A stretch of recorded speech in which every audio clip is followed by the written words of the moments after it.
وہاں کا مزار ہے جہاں ان کی سلطنت خداداد جو سلطنت تھی اس کے باؤنڈری وال فصیل کے بازو سے جو ندی گزری ہے وہ کاویری ندی. کہتے ہیں کہ ٹیپو سلطان نے جو مسجد بنائی تھی یہ آج سے 300 سال پہلے 250 سال پہلے 1799 میں وہ شہید ہوئے. یہ 2022 ہے تو آپ جوڑ لیں کتنے سال ہوئے. 250 سال پہلے ٹیپو سلطان نے جو مسجد بنائی تھی, میں دیکھا اس مسجد کو, بہت بڑا وضو خانہ ہے. کہتے ہیں کہ اس میں جاڑے کے زمانے میں ایک طرف گرم پانی آتا تھا, ایک طرف ٹھنڈا پانی آتا تھا. کوئی گیزر ویزر کچھ نہیں, کچھ ایسا سسٹم بنایا تھا. سیدھے دریائے کاویری سے پانی آتا تھا, ایک طرف گرم ایک طرف سرد پانی آتا تھا. بڑے بڑے انگریز سائنٹسٹ حیرت تھے کہ 300 سال پہلے اس وقت میں کیسی ٹیکنالوجی انہوں نے استعمال کی تھی کہ سردی کے زمانے کے لیے گرم پانی کا انتظام. واقعات وہ دریائے کاویری کے کنارے ہے, بہت مشہور ندی. کرشنا ندی بہت مشہور ہے, جس طرح گنگا جمنا ہے وہ آپ کاویری ہے. یہ ہندوستان کی مشہور ندیاں ہیں جس کو بہت سارے لوگ مذہبی طور پر اس کا پوجا پاٹ کرتے ہیں, بہت سارے لوگ کرتے ہیں. اسی طرح سے اسلامی تاریخ میں دریائے دجلہ جو بغداد کے بیچوں بیچ جو ندی گزری ہے, الحمدللہ اس ندی کو بھی دیکھنے کا شرف حاصل ہوا. دریائے دجلہ جس کے بارے میں پڑھتے تھے آج 25-40 سال سے, جب اس کو دیکھا تو آنکھیں ٹھنڈی ہوئی کہ دریائے دجلہ دیکھ رہا ہوں. جس دریائے دجلہ میں جنید بغدادی رضی اللہ تعالی عنہ کا مصلی بچھتا تھا. ساری دنیا پاؤں رکھے تو مر جائے, لیکن جو اتنا اللہ کا ذکر کیا, دل اتنا زندہ ہوا کہ ندی پہ مصلی بچھا کے نماز پڑھے تو دریا اپنے سینے پہ راستہ دے دے. یہ ہے دریائے دجلہ. ہزاروں لاکھوں وریوں کی تاریخ اس دریائے دجلہ سے وابستہ ہے. دریائے دجلہ بغداد کے بیچوں بیچ سے گزرا ہے. اسی طرح دریائے نیل ہے, جو دریائے نیل پہلے سوکھتا تھا, وہاں کے لوگ پانی کے لیے ایک جوان لڑکی کو بھیڑ چڑھاتے تھے, تب وہ دریا آباد ہوتا تھا. جناب عمر فاروق کے زمانے میں عمر ابن عاص جب مصر کے حاکم بنے, لوگ آگے حضور رسم کے مطابق ایک جوان لڑکی کو بھیڑ چڑھانا ہوگا ورنہ دریا سوکھ گیا تو سارا مصر برباد ہو جائے گا, دانا نہیں پیدا ہوگا, فصل نہیں پیدا ہوگی, لوگ مر جائیں گے. کہا کہ ایسا کبھی نہیں ہوگا. انہوں نے خط لکھا مدینہ منورہ حضرت عمر بن خطاب رضی اللہ تعالیٰ عنہ کی بارگاہ میں. یہ غلط رسم یہاں چل رہی تھی, اب کیا کیا جائے؟ عمر فاروق اعظم نے ایک خط لکھا دریائے نیل کے نام, دریا کے نام خط لکھا. جو اللہ کا ہو جاتا ہے ساری خدائی ان کی ہو جاتی ہے, جو اللہ کا نام نہیں لیتا ہے ان کی بات بیوی بھی نہیں مانتی ہے, ان کی بات بچہ بھی نہیں مانتا ہے, ان کی بات پڑوسی بھی نہیں مانتے ہیں. آج ہر استاد کو اس بات کا اقرار ہے کہ میرا شاگرد میری بات نہیں مانتا. میں پہلے ہم لوگ کپڑا دھوتے تھے, 2 گھنٹے تک استاد کا پیر دباتے تھے, لیکن آج پیر دبوانے سے استاد محروم ہو گئے. آج کوئی دبانے والا نہیں, 1 منٹ دبایا بھاگ گیا. کپڑا کوئی دھونے والا نہیں, استاد کو اپنے سے دھونا پڑتا ہے. پہلے سارا کپڑا بچہ دھوتا تھا, بچہ 10 گھنٹے پڑھتا تھا, آدھا گھنٹہ ٹائم نکال کے استاد کا کپڑا دھوتا تھا, روم کی صفائی کرتا تھا, استاد کا پاؤں دباتا تھا. 10 گھنٹہ پڑھائی, آدھا گھنٹہ استاد کی خدمت. ادھر سے محنت چلتی تھی, ادھر سے استاد کی دعا جاتی تھی. وہ بچہ اپنے وقت کا مفکر, محدث, شیخ الاسلام, اپنے وقت کا زبردست مورخ بن جاتا تھا.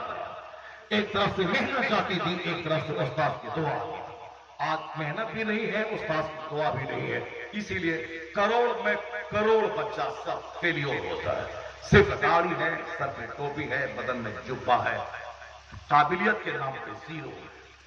کہا جائے کہ آپ 20 سال مدرسے میں پڑھے ہیں, 10 منٹ عربی زبان میں تقریر کیجیے, 1 لاکھ میں 90,999 فیل نہیں پڑھ پائے, کیونکہ پڑھائی نہیں, انتظامی نہیں, خالی کھانا ہے, پینا ہے.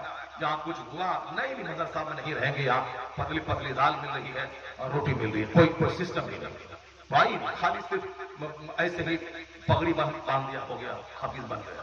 ان کو بولے محراب میں سناؤ, تم حافظ بنے ہو, سناؤ اس پر, ہماری مسجد میں سناؤ, نہیں سنا پایا.